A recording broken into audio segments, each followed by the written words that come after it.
Welcome to the India Fintech Diaries, the only podcast focused exclusively on the Indian fintech market. I'm Elroy. And I'm Hemant. In each episode, we dive into the latest trends, ideas, innovations, business models, and personalities that are shaping India's fintech landscape. We also invite amazing guests who are innovators and industry players that are driving the change that is helping make financial services more modern, innovative, and inclusive in India. Come join us as we explore the changing landscape of fintech in India. Welcome back to India Fintech Diaries, your go-to show for all things Indian fintech. I'm Elroy, your host, and today we begin a brand new segment that focuses on payments.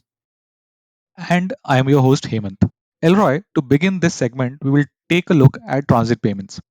Public transit is used by almost 200 million Indians annually, of which 70 to 80 million people use it daily.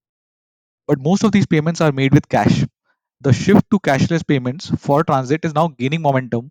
And to discuss this with us, we have PT Suresh, co-founder of PayCraft. Welcome to India Fintech Diaries, PT. Thank you. PT, we had the distinction of launching India's first fleet card program way back in the 1990s. Yeah. Talk to us a little bit about your background and what prompted you to make the jump into this entire space of transit payments. Yeah. Okay. You see, more than 2 decades of my professional life was spent in, oil company, that is Hindustan Petroleum. Right. So, our end customer as well as a domain was always, the customers who consumed fuel in the retail sector. That was the motor cars and the trucks that ply on Indian roads. Right. So that gave a deep insight into what really are the pain points of these people. And it was in that context that we launched the fleet card, I think about 26 years back in India. And we had our own unique problems compared to the cards existing those days, which was issued by the banks. It did not really address the need for the transport, the segment at all. So we were the first one, if I recall, to bring contactless cards into India, because contact cards don't work in fuel stations. Right. In 3 to 4 days on the highways, it's clogged with dust, water, you name anything. And, the banks did not have the infrastructure even to service those point of sale machines.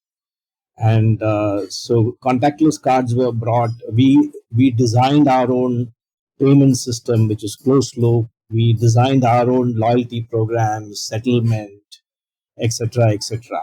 If I am right, even today, it is the largest payment program in the country.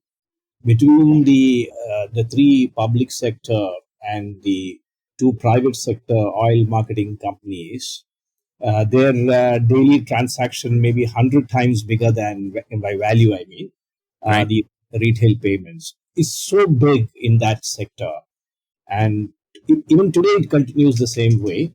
Of course, now they've started accepting bank cards, etc. Now contactless or a dual interface cards have come. So that's helped a lot. And the open loop cards are now being accepted at fuel stations, which all of you are aware. Right. I think when I left 20 years back itself, we were doing about 300 or 400 crores worth of transaction a day, only HPCL. So maybe 1,000 crores for the entire oil companies. And today, I think it is somewhere around 5,000 to 6,000 crores, or maybe even 10,000 crores. I left that sector long back, but just to give you an idea how large that segment is. Right. So Right. I had that background when me and Ravi Jain, incidentally, Ravi was also from ENY. We started PayCraft Solutions and decided to concentrate on this segment. So that's the context. So the fleet cards gave me the understanding from an IT or a fintech perspective what needs to be done for this segment. And we had issued those days itself 1 million cards and things like that. In fact, I was the architect of the first co-branded program with the ICICI Bank. HPCL ICICI credit cards co-branded, HPCL ICICI debit cards, which gave a host of benefits to the card users, which actually paved the way for mass use of cards as a payment device at fuel stations. So, PT, the thing with transit payments, at least what we have seen, is that all of us use it, but a very limited number of people really understand what the different categories of transit payments are, what happens in the background, who are the stakeholders involved, and what are the prevalent models that exist in transit payments. So, it would be great, PT, if you can just give a quick view on all these aspects. Okay, the quick view is I think you're right in your introduction. Cash still dominates all segments of India, and that continue in particularly in retail payments, and that includes the transit case also. Though online has completely changed the game, at least on long distance travel. So when we started looking at payments in transit using card, so technically we call it electronic payments because the card contains a chip which is nothing, which is basic electronics. So that's why. Right. Right. So from paper we moved to card as an electronic payments, and then we faced a big issue there. The systems used by each public transport organizations, even in a particular city, are so different that a city traveler will have to use multiple cards, and later on in the digital world, wallets. And that was not really helping anyone. And then still you have to stand in queues in every public transport, whether it is suburban rail, metro, bus, etc. Between me and Ravi, we understood that India needs to bring, let me put it that way, a national common mobility card specification. Okay. Right. So that's how the journey started in transit payments here. We were, I think, ENY was the consultant to Ministry of That's Urban. right. Yeah. So I was a consultant those days, after resigning from HPCL, and I was a subject matter expert at that point of time for ENY. I don't remember your partner's name in Delhi now; it's many years back. But Sujit Nair played a very key role from your side. He, I think, later on left after being a director based in Bangalore. We finally, when we made this whole specification document, Right. the ENY, the ministry suddenly understood, or the government suddenly understood that this is a technical subject, and they, in their wisdom, decided that NPCI, National Payment Corporation, Correct. should be the custodian of this specification because they understand payment, and they are local homegrown payment scheme, etc., etc. And that is how today the NCMC specification is handled by them, and they have been trying to expand this. Initiate. They have an initiative for public transport to use this. Correct. So it goes under the Rupee brand name, but then since it is open loop, it confirms in a larger framework to the EMB specification, which is a standard that is being used in the banking industry. So in short, this specification, cards which are issued with this NCMC specification can be a credit card, can be a debit card, can be a prepaid card.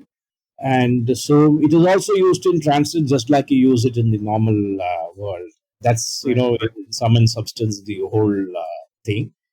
The other aspect is when you asked me what type of other payments. Right. See, the first project that we did in a metro with NCMC was the Cochin Metro.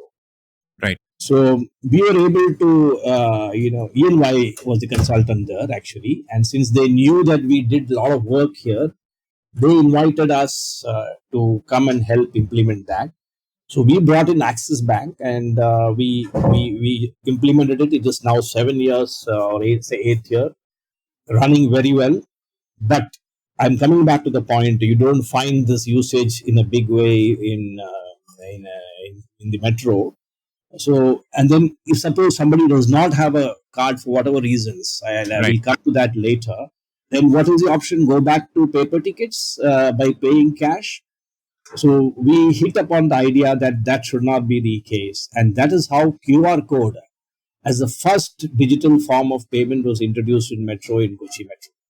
Right. I think 60% or 55 to 60% of the payment there's no cash in Metro anymore. So it is QR code. You can download it on your mobile, and if you have problems with a smartphone, you can actually take from the vending machine a QR code paper ticket, and that in combination with the NCMC card powers the Metro, and that model is currently being replicated across the country. So that in sum and substance is so you have cash, you have card, and you have digital payment in the sense that it is QR code. The wallets, or let us say a virtual card inside a smartphone, is still not implemented. I think that would be the next step, and then we complete the whole process of having physical payment like cash. I mean, it's by which you can still get a prepaid card, and then bank issued card, NCMC, and you will have digital payments. All three modes Kochi actually paved the way for this. Ahmedabad immediately followed after that. Ahmedabad BRTS, not Metro. Right. And then, it's slowly being introduced across the country. Got it. Got it. Very interesting, PT, that you brought up Kochi Metro. Now, suppose if we take an example of Kochi Metro itself and we take one of the payment modes, say the card, then when a card is tapped on the turnstile and the entire transaction happens when the person again taps and exits, if you can help us explain who are the different parties involved and how does the economics work for each party? What does the each party get in ranges, or how does it work? It would be great to understand the money that is made by each party within the entire process and the parties involved. Okay. Because of contractual conditions, only Axis Bank has the right to issue and use open loop card in Kochi Metro, which the government is now changing it to all banks can do, etc. Right. So I was sorting out the issue, but I am saying typically if you use a bank card, right now it is only prepaid. They have not yet opened it to debit card and credit card, but that's a different subject. We'll come to that later. But typically, when a bank issues a card, it's a contactless card. Even before it touches the gate readers, 10 centimeter before itself, it is read. So within about 500 to 600 milliseconds, the payment transaction is completed. That speed you need in Metro, because Metro gate is designed to take nearly 40-45 passengers a minute. Right. So the payment system also has to be into that level. So the kind of the card software as well as the reader software is at a much higher level than what you see in normal retail transaction. So that's what happens. So you tap immediate. So when you tap into the gate, the money is deducted from the wallet, which is where an Axis Bank wallet inside the card, and you are allowed entry there. And when you can go to any stations, of the 22 or 23 stations that they have, and you get out again, it is tapped there, and that exit gates readers, the software which companies like PayCraft provides, in split second calculates what should be the ultimate fare that should be debited into the for this travel. So when you enter in at a gate, it will just our software says, yes, this is the gate, this is the station, and this is the time when the passenger entered. When you exit, the software knows exactly which station, so it will check the business rules, and let us say it is 10 rupee ticket or 15 rupees ticket or 20 rupees ticket. The system calculates that and debit it from the card wallet. All this happens under 1 second. So that's the performance level required from a software application point of view, which very few companies, forget India, across the world also has. Correct. So that's the thing. And once that is done, it's all offline. It's not online. Right. So every 10-15 minutes, or it's a configuration parameter. Every 5 minutes also, the station computers and the system keeps sending this to a switch, all this data. The switch, incidentally, is provided by companies like PayCraft. Which understands which bank card, and it sends this whole transaction to the banks. And, then all the settlement happens. The bank will debit the cardholder's account. It will credit the Metro account. And end of the day, by I think 11-12 o'clock, the whole reconciliation and settlement file is generated by backend systems which we provide, and the metro guys know that I need to get overall 10 lakhs today from the entire transit ticketing, and that 10 lakhs is electronically transferred to the metro account next day by the issuing or acquiring bank together, which is Axis Bank in this case. Right. So that in some totals up, and it goes on smoothly. So the whole thing is automated. So there is hardly any manual intervention. And as I said, this is going on for the last 7 years in that metro, and it's true for most other metros also. PT just had a small little follow-up question. Does this transit industry also work on the basis of MDR like a typical payments industry? Yes. So what would be the typical MDR you would see then in that case as far as transit payments So is concerned? it depends on the scope of work which the bank and their and their solution provider or system integrator has entered into a contract. In the case of Cochin, the whole ticketing system, including the mechanical gates, the station computers, the backend systems, communication, everything is provided by this consortium of system integrator and the bank. So in Cochin, it will be on the higher end.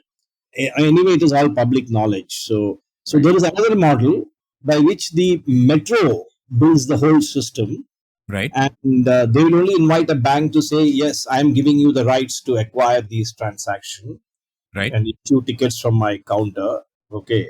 So the MDR could vary depending on the model of contract that they have entered in. The banks have entered into with the public transport organization. It will vary from as low as 0.5 to 4 to 5%. Understood. That's fairly interesting, PT. I had another quick follow-up question on this. The model that you just described, right, is typically what you would call as a card-based payment because the balance resides on the card, and that's typically how it's swiped, right? That's right. And if you look at institutions like Transport for London, they've actually gone a slightly different way, which is more of a account-based ticketing model, where the account attached with the card is debited at the end of the day for consolidated transactions. Right? Yes. Yes. So, could you maybe spend a little bit of time, maybe just a quick 2 minutes, just to give us a quick contrast between the two methods and relative pros and cons of them? Yes. So very right. The technical term used in for the what is happening in India today on card-based payment. The other one is technically called account-based payment. Okay. So that's the most convenient way of payment, no doubt about it. Then you carry any card of any bank and any type of card. It could be a prepaid, it could be a credit, it could be a debit, as Right. long as it is issued by it is issued under the aegis of a payment scheme which is accepted internationally. When you tap the card on the gate here, Yeah. again, like I said earlier, all those things happen. It will identify the software will identify the station, the gate, time, everything. The difference here now is at the exit gate. Yeah. At the exit gate, it does not go and debit wallet, where there is, in an electronic wallet or an electronic purse inside the card. Correct.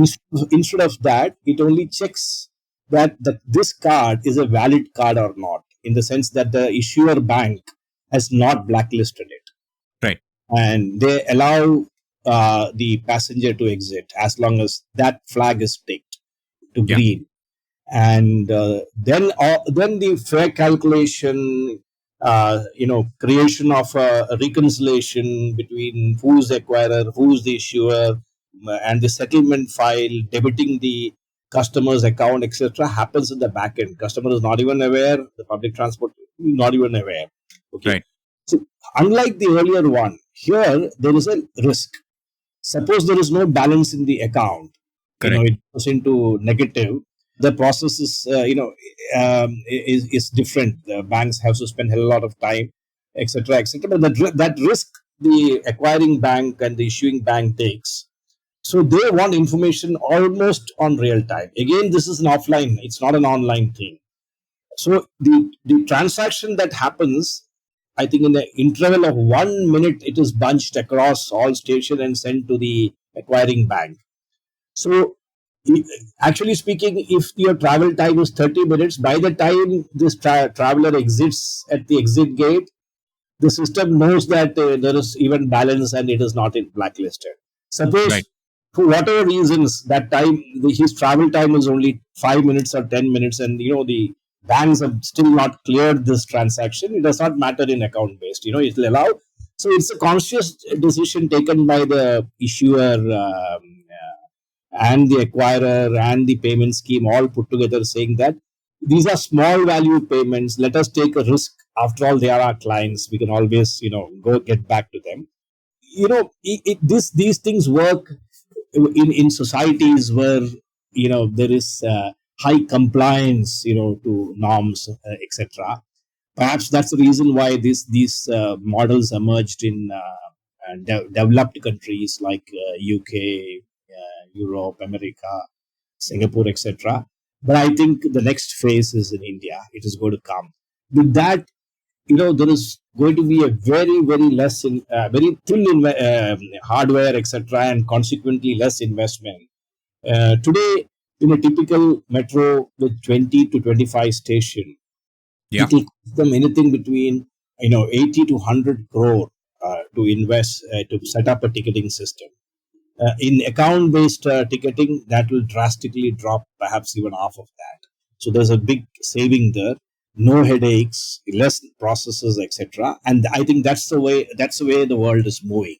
And I'm happy to say that in India also the test trials are going on, and PayCraft is one of the very key solution and system providers involved in that.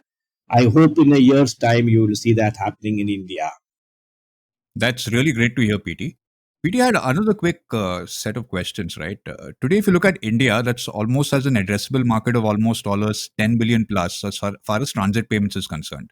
And digitization of transit payments, honestly, is not a very new story per se, because I distinctly remember way back, almost a decade back in 2008, like in Mumbai, used to have this new contactless Go card, which you could use pretty much on all buses, trains, etc. But that never really picked up. And even today, if you see, cash is still king as to a large extent as far as bus transit and to some extent train and metro transit is concerned in cities. So, what do you think are some of the barriers to adoption of digital payments as far as transit is concerned? Digital payments will happen if the most you see, everything depends on habit. Correct. For people, we all live by what's our habits. Perhaps 80% of our action every day, on particularly mechanical things, like, "Ajay, I have to pay." The first thing that crosses your mind, to remove your purse. Actually, smart mobile phone has changed that in a big way. It's the most ubiquitous thing that is today, in the hands of anyone, irrespective whether he's traveling or not. Right. So, if you are able to move the payment media, whether it is a card or any type of card, or even it's a digital payment, into this mobile phone, then cash will hardly be anything anymore. So that has to be the focus. Earlier, it was a little cumbersome, but the operating systems, which is the fundamental software which drives the applications, that has now improved a lot, particularly in the Android segment. Right. And whatever technically we have seen is that it is now possible and seamless to even put a virtual card, a QR code, everything comes on a mobile. You will see this change happening in the next 2 to 3 years. Plus, combined with demographic pattern of the youngsters, now increasingly traveling more than the older generation. They come from a different era. For them, digital payment is just like what we were used to 20 years Correct. back, cards. So it's a social behavioral pattern that will also be important here. And technically, as I said, we will be ready in 1 or 2 years on everything. And even the public transport organizations are realizing it, and they are spending more and more time on forcing people like us, please make the mobile application, simpler, seamless, attractive, etc., etc. I think that process will drive it, and then you will see perhaps a difference in the next 1 to 2 years, and it will be drastic. PT, now changing gears and moving our focus to PayCraft, you touched upon the different services that PayCraft offers. And now, in a single instance, it would be great if you can help us understand the products and services that PayCraft offers to the different parties, whether it's issuer or acquirer or the transit authorities. We started 10 years back as a fintech company into payments, and that was our entire vision or focus to make urban travel pleasure for people, and bring in convenience of payment for them for transit and other small value payments in a typical journey of any citizen who travels. In our corporate presentation also we start with that, and that has not changed. Right. So we have developed products. We have issuing system. We have developed. If you start from the beginning, we have developed card applets. Which is the starting in the card side. We have developed applications on the point of sale machines or readers or terminals. There are different terminologies for these kind of devices.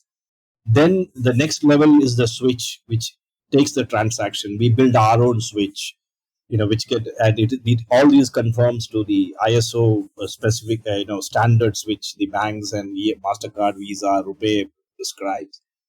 And from the switch, so we went into the even the backend systems of issuing platform.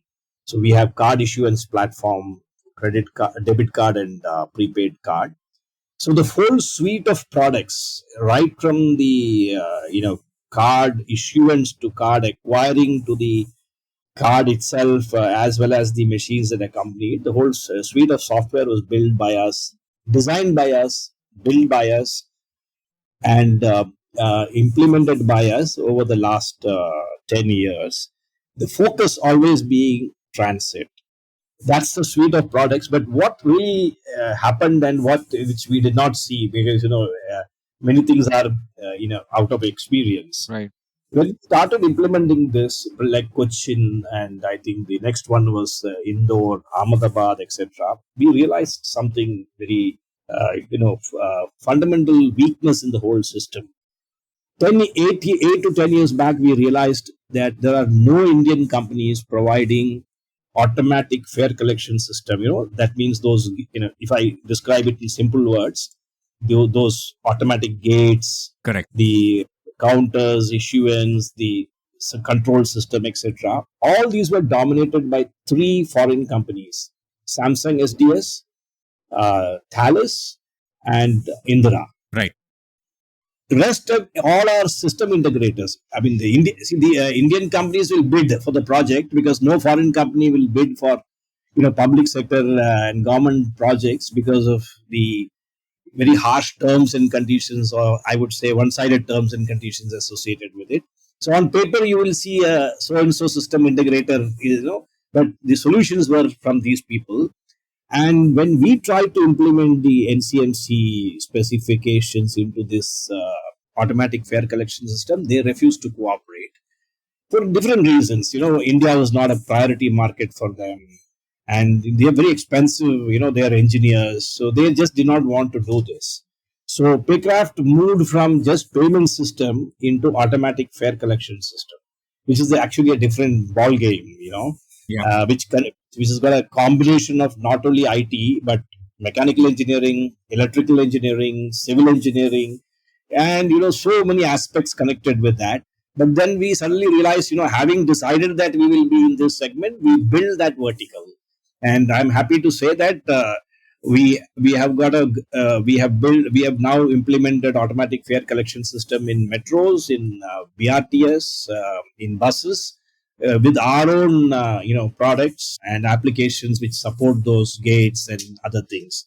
It is actually in this context that we have recently been awarded a metro project internationally, though it is not publicly announced. Right. But Dubai, as we are a important element in that consortium, is bid for the Dubai project, which is moving into open loop from closed loop. I would say in nutshell that we now have 2 suites of products from a very broad perspective: the payment products and also the automatic fare collection system products. Got it. Got it. PT, actually, some time that I've also spent in this space, every time we used to create this stack of saying, okay, to implement a metro solution, payment solution, what are the different elements required and who are the players operating it? And one name which was always there was PayCraft. So I'm very happy that it is panning out, and you have seen tremendous success and traction as far as your solutions are concerned. So if you can give us like few numbers and nuggets of what traction and success you have seen, that would be great. I will start with the open loop payments. Yeah. National Common Mobility Card specifications we implemented. So, incidentally, just before I say something, everybody talks about NCMC.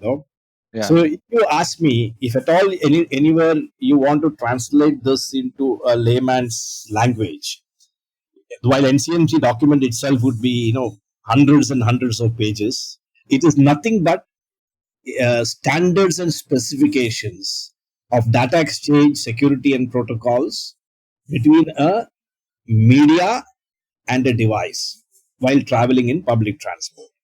Right. So that is in short. That is, everything else is built on this specification. It is the fundamental bedrock, India's own specification, and everything built on it. So I would say 98% of NCMC payments implemented in all the metros in the country today, Right. it is powered by our application. We are behind either the bank who provides these services, or we do it directly with the public transport organizations. As of today, there is nobody in India who can really compete with us on that level. So I think there are about 14 or 15 metro projects implemented, and some in the implementation stage. We are there everywhere. So it's a virtual monopoly on that side. So I think I have the figures. We have today 15 operational metros where we are involved in one way or the other. The other, that's from a number perspective. We have issued more than 4 to 5 million cards for the banks, into this area for travel, and our QR code issuance system would have issued perhaps billion. So that's the kind of virtual domination we have on this. We think we are going to be a great big player now, replacing these foreign companies, which is already there in India, Right. into the automatic fare collection system. We already done that in 2 or 3 places. Post our arrival, Samsung shut shop in India, SDS. Indra has just decided not to bid. Indra is a Spanish company, incidentally. They are there in other segments, but no one could compete against homegrown Indian companies. In terms of price, etc. They're good companies. They're certainly good companies, but it's other factor. The last surviving company here is Thales in India, who still are involved in the Delhi Metro. Right. So in many ways, we are happy to see that we are part of Make in India concept, which of course came only in the last 3 to 4 years, or 4 to 5 years, but we have been there. We have been from 7 to 8 years. That's right. Yeah, that's true. Interesting. And PT, a two-part question. Next one. One is, where do you see the transit payments as a segment heading in the near future for India? And consequently, what are your plans within India and globally as well? So, you have the numbers with you. These are all in public information. Currently, the metro ridership is about roughly 3 billion per annum in India, and the BRTS is about 6 billion. And I think the city buses, which is the most least penetrated, maybe around 50 billion ridership per day. So this kind of size, apart from India and China, I don't think any country has. That's huge potential is there. The challenge is the adoption and conversion. If you ask me, to answer you we have still touched hardly 10% of the potential.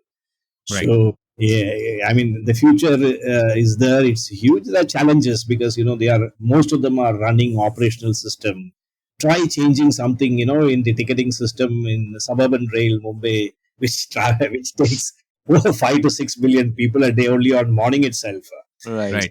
Right. So those are the challenges we face. But the government of India and the Ministry of Urban Development has done a great job, not only in sponsoring these things, but giving the incentive, monitoring, and things like that.